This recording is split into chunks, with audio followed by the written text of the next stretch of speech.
So I'm going to show you how to install an American Standard studio tub. This is one of my favorite acrylic tubs. One of the biggest reasons is there's so many different options and designs that can fit your home. And a lot of them are deep soakers like this one. This is 19 inches deep. So an actual adult can take a bath in this thing. And it's really easy to install. So I'm going to show you step by step of how to go about doing this. Kind of already dry fitted it. Now you're going to have to multiple times it's going to take to install this thing. So this is actually a kind of a treat because we have basically my rough-in framing. As you can see, I had to build in each side of the wall. This was a 6-foot wide bathroom, so we needed to frame this in. So basically I have 6 inches on this side, 6 inches on that side. This kind of really makes it easy because it's really easy to move the tub in and out. When you have existing ply or drywall or plaster, it could be a lot more difficult to get out. I would advise, if you're trying to install this in an area where you're trying to keep the outside wall, at least cut out 2 inches of drywall outside of the framing area, because that'll make it easier to actually get this thing tilted into place. But having it in like an alcove situation like this, it is pretty easy. The other thing is that we're going to have access down below to hook up the P-trap. If you're a DIYer and you've never done this before, having access is really key.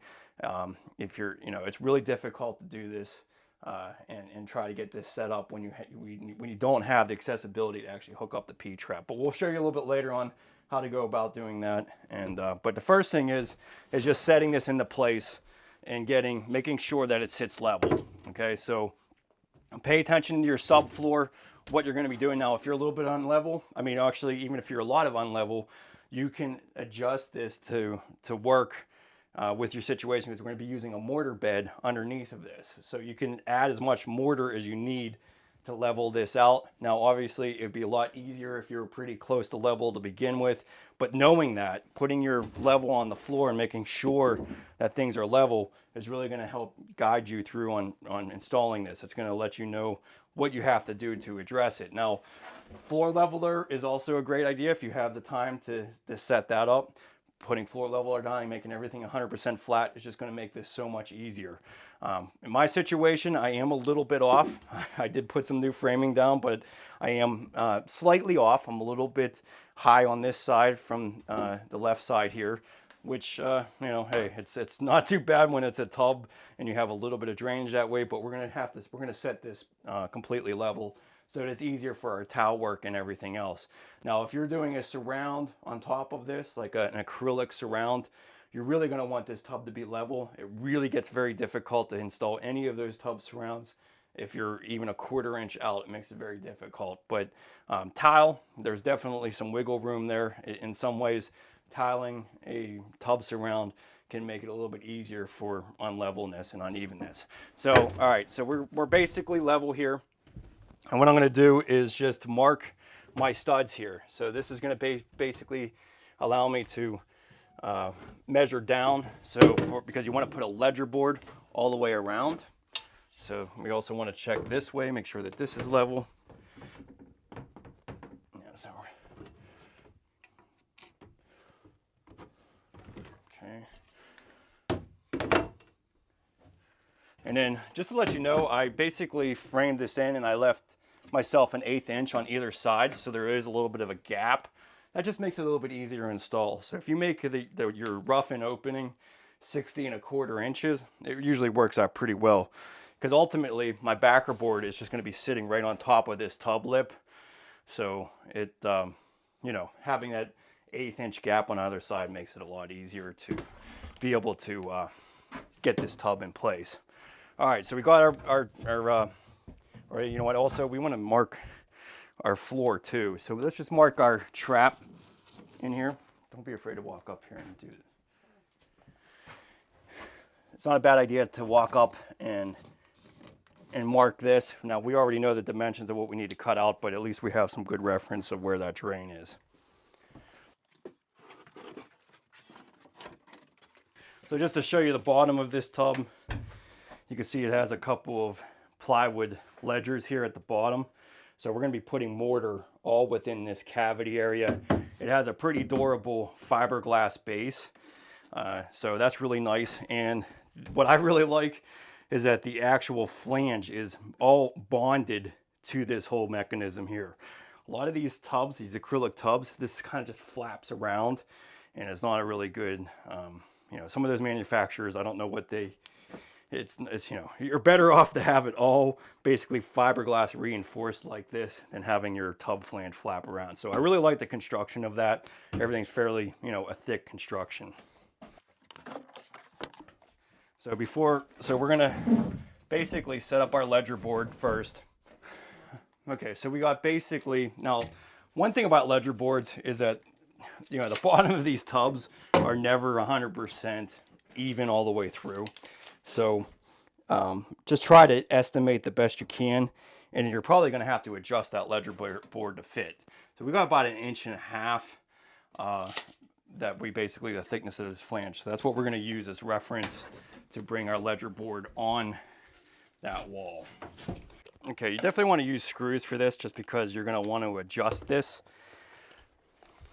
So let's mark this down 1.5 inches.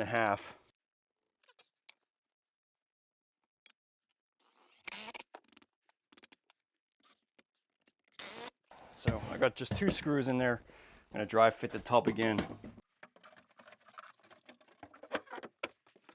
Now I do have some shims here because, like I said, we're a little bit low on this side, so I'm going to use that. Okay, so we're right up to the line.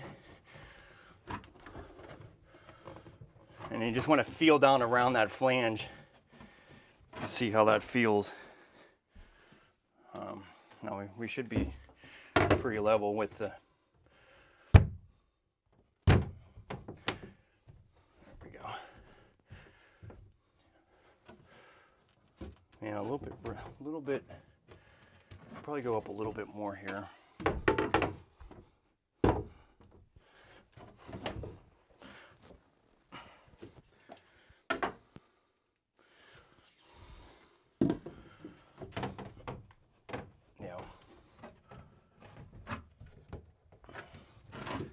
So we'll raise that ledger just slightly. This is a process, so you're going to have to take this out a couple of times.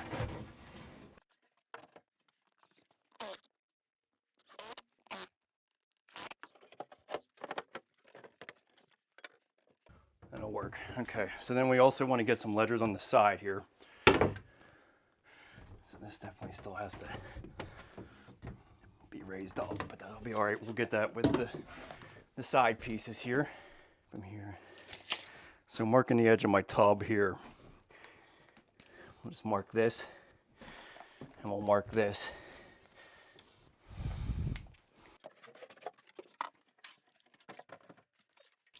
Yeah, so we got 30 inches. All right, so for this, we want to put a ledger board on the back and this side. So we're going to come out 30 inches. So we're going to end our board right here. So this is the part that I change a little bit because I always like to put my overflow in before I set the tub. And if you bring this ledger board all the way across, it's really kind of problematic. So I'm just going to get some 2 pieces.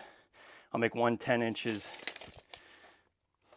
Actually, we'll just make them both 10 inches, and then we'll have enough space so that you know, the overflow from my tub doesn't interfere with it.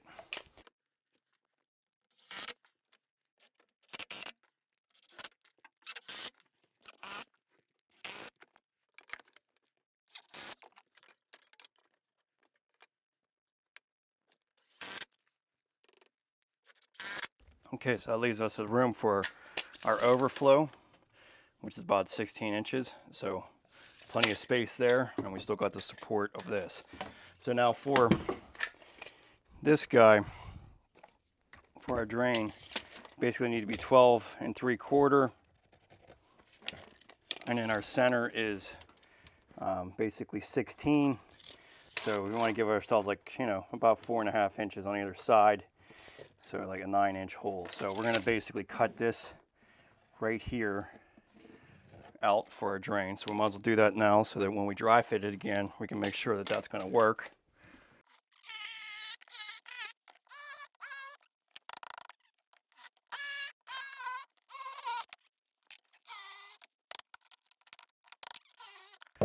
That might need notched out, but we'll have to see once we dry fit it. So I had a feeling it was going to be, we should be 18 inches, or what was that, 9 inches. So this probably won't interfere, but we'll see it once we actually go to set in the tub again.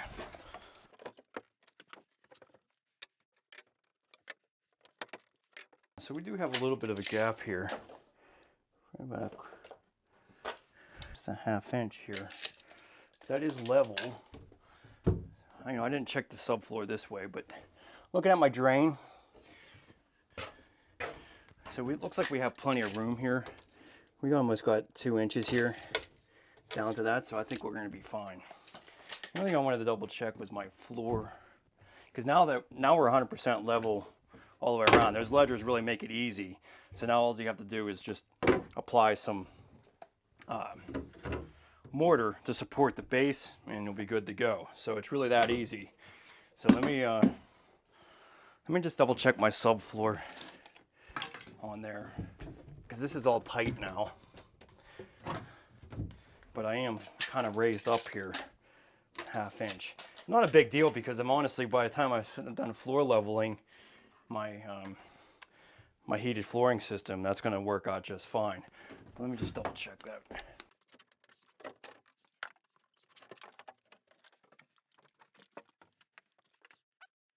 Yeah, we are showing unlevelness. Here, come over here. So you can see here, I am about a 1/2 inch off. So to make this level, that is about right. So it's sitting back here, not up here.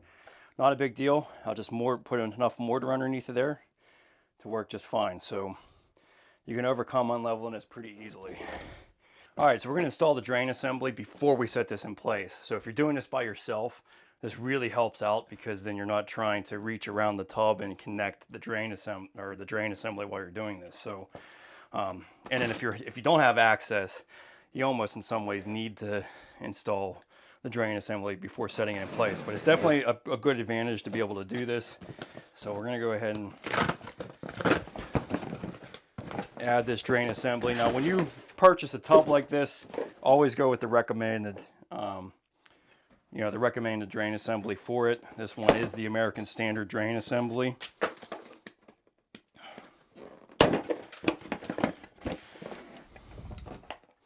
So it could fit various different size tubs, so we're going to have to cut some of this down.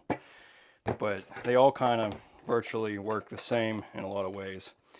So we'll just go ahead and connect this. So it's got the tail piece. There's a threaded part for that. In fact, we'll just leave this out. That actually doesn't really need to be in there right now. All right, so I always use clear silicone for this. So just 100% silicone.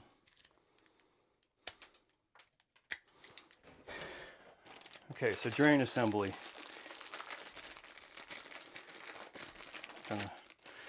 A rubber gasket for the bottom of your tub. And then got the drain assembly piece. So this is a pop-up drain. So it just pops up. I find them to be the easiest to install, because you're not having any type of mechanism that you have to connect to this. So this is our T.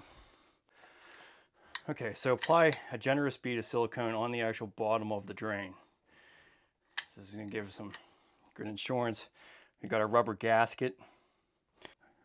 So then I also put the silicone on the bottom of the tail piece. Again, this is just extra insurance. It's not probably necessary with the rubber gasket. But then on the actual drain assembly, put another nice 1/4 inch bead of silicone around the actual drain piece. Okay, then we'll just put a bead here on our tub, and we'll be able to clean off any excess silicone, so be generous with it.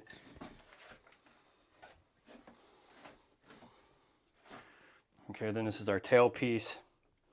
So you really want to see that silicone kind of oozing out around that. I don't know if you can even see any of it, huh? Okay, so we got a rubber gasket on there. And now we'll just thread this on.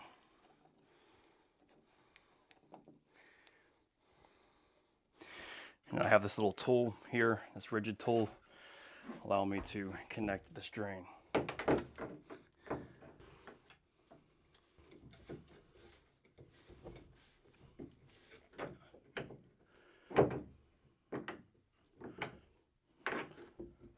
Now the one thing about this, you don't want to over tighten it to where you're getting that rubber gasket to squeeze out or anything, because it's real easy to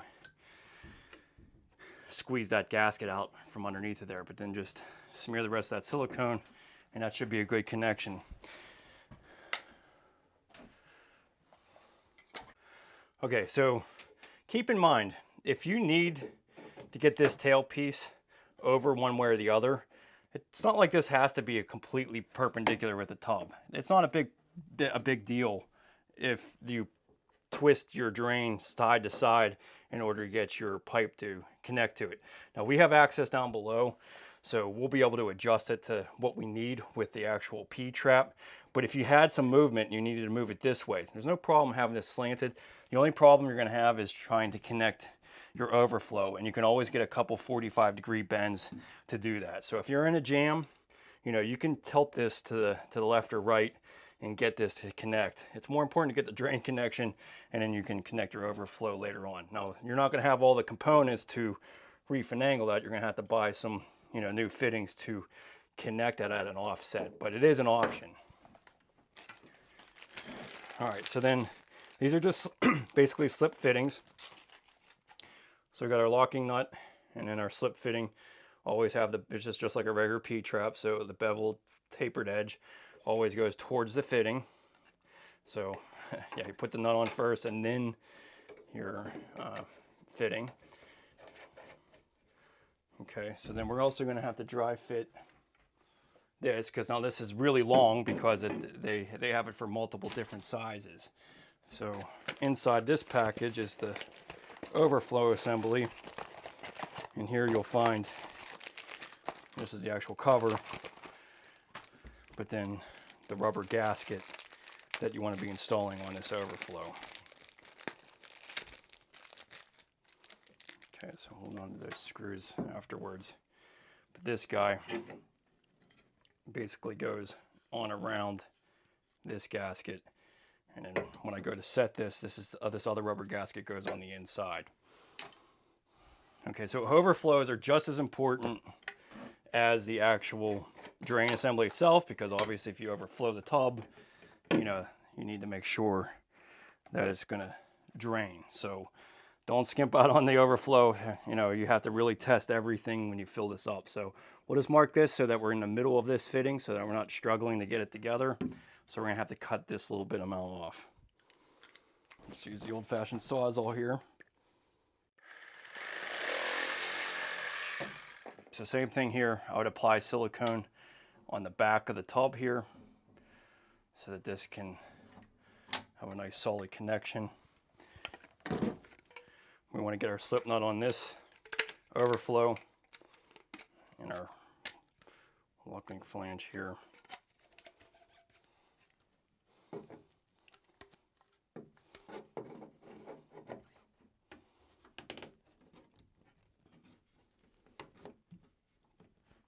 Okay, so we'll get that kind of set.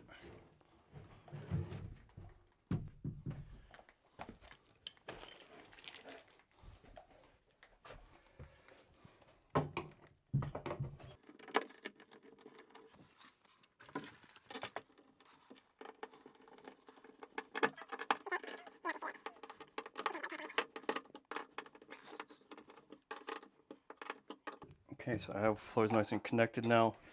It's all oozing out around the back here, and that's good because, you know, again, the overflow is just as important as the real drain.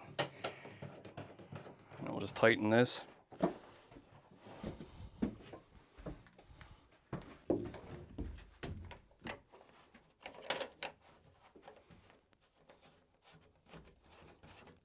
And these just get hand tightened.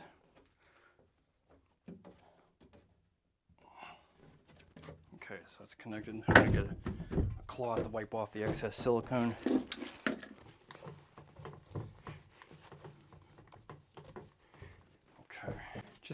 probably not a bad idea just to make sure that this overflow and everything's going to go in all right before I mix the mortar.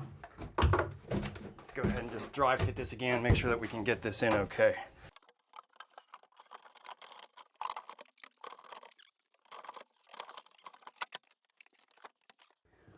Yeah, it is slightly holding that up. All right, so that is slightly holding that up on our, yep. I'm gonna go downstairs and mark that. Yeah.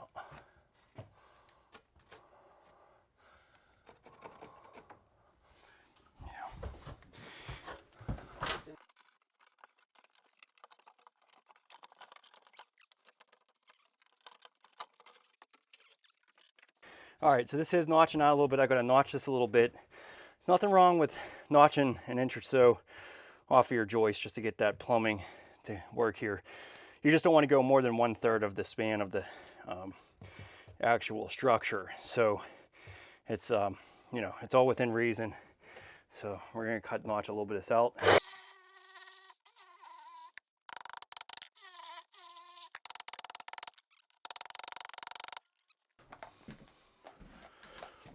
Okay. All right, so for reinforcing this tub, we're going to use a little bit of mortar mix. This is just a regular mason mix. You can really use any type of mortar mix. I just refrain from using anything with an aggregate because you want to make this so that you can actually set the tub in and don't fight any of the, you know, stones that might be in it. So just a standard mortar mix is all you need. So we're going to mix this full bag because we are trying to level this out a little bit. So having a little bit of stiffness to it, like a mortar, like a brick mortar, I'd say, is probably pretty good. So go ahead and mix this.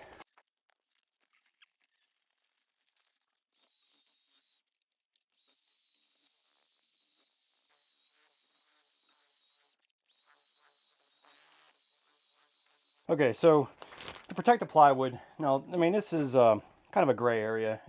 It's not really a really big deal to just set the mortar directly onto the plywood. But if you want to protect it, it wouldn't be bad just to use a little trash bag and then put that down so then the mortar doesn't bond to the actual concrete.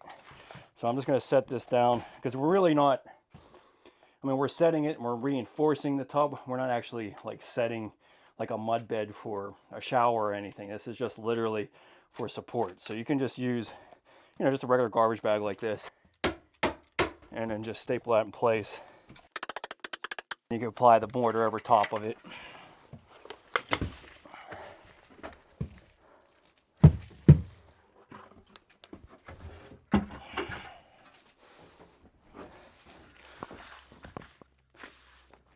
So we kind of want to keep this in the center.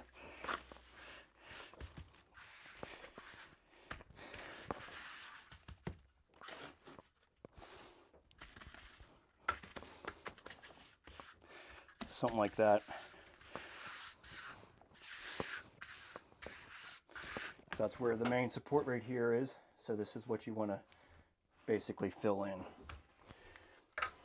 So this bucket mortar mixer is really helpful for mixing concrete, mortar, anything like that. A regular mixing paddle just always makes it too loose. So this is definitely worth its weight in gold here. I use it for all types of concrete mixes. Allows you to get things a little bit thicker so you can set them easily. Okay, so this is just one additional little tip to be able to set your tub and eliminate any squeaking, and that is to just use a little bit of silicone right on top of your ledger board. This kind of helps secure everything together, holds everything together, and then really kind of prevents any of that squeaking if anything was rubbing between the flange and this board. So just coat that with a generous amount of silicone. Okay, so then hopefully this is the final installation here.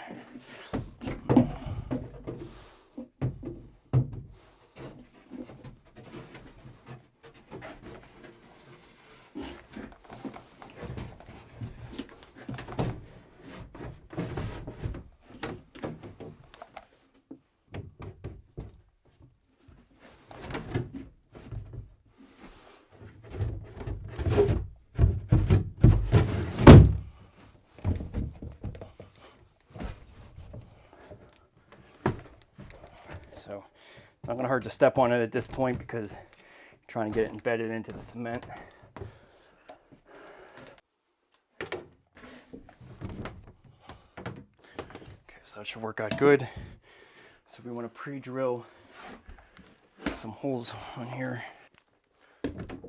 Okay, so there's two ways to go about mounting this. And one would be to get some fender washers. So you put the screw up above it and then the fender washer would pinch the side of the tub. Or you could just simply drill through this and add a screw. Either way is acceptable. It's just whether you want to puncture the side of your flange or not. And then obviously don't be tensioning it too much or you'll end up, it's not too bad. It's good there. All good there.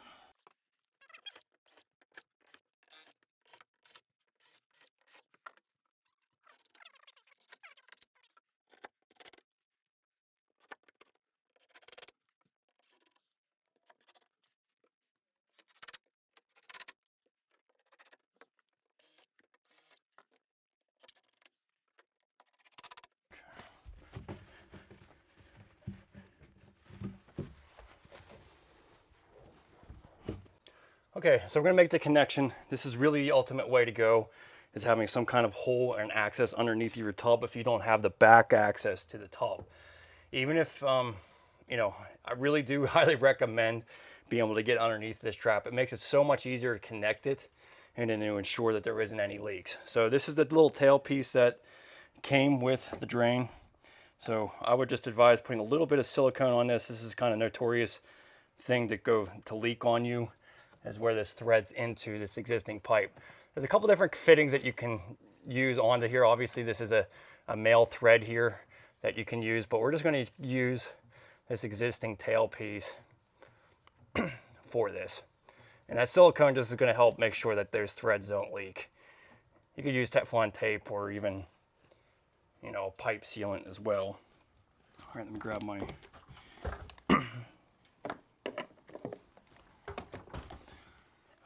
all right, so then it's just a matter of finding what's going to work.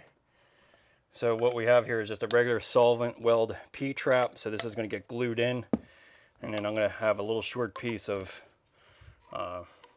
PVC here. Now this is just a slip fitting 1.5 inches that will slide onto here.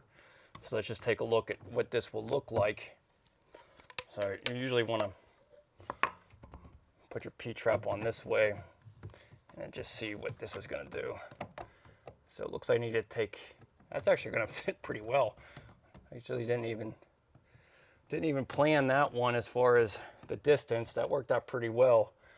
So I need to cut this down a little bit, this riser pipe, so that I have enough room to connect this. So just looking at this, yeah, we're pretty much going to be, I could pretty much go fitting the fitting here and work out fine. So that's what I'm going to do. So we'll just get it like a, what is that? It's just 2.5 inch piece. No, really about 1 inch. We'll go with like a 2-inch piece. So we'll do that.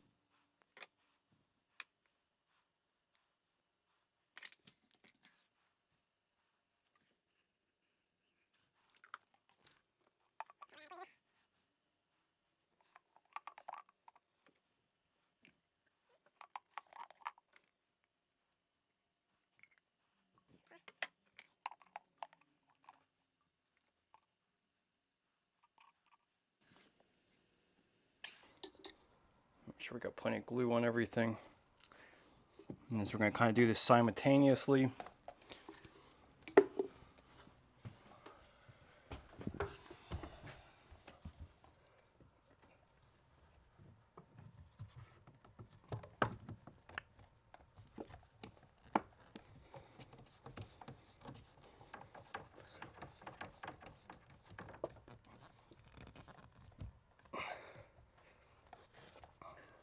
Just hold out for a couple seconds.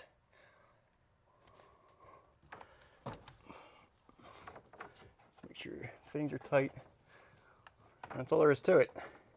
So as you can see, a lot easier when you have full access below, because now you really, it's really kind of foolproof, and you can really make sure that you're getting a great connection to everything. So good to go on that. We'll be hooking up the faucet next, and then testing everything, make sure that the overflow is leak free, and then obviously the main drain to the tub.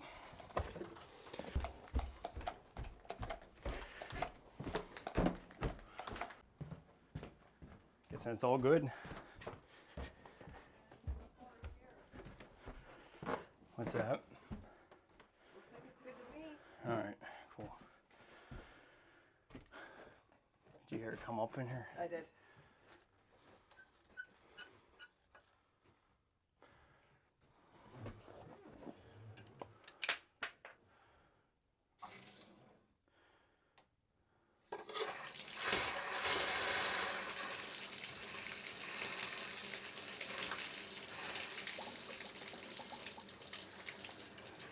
Go check my plumbing down there.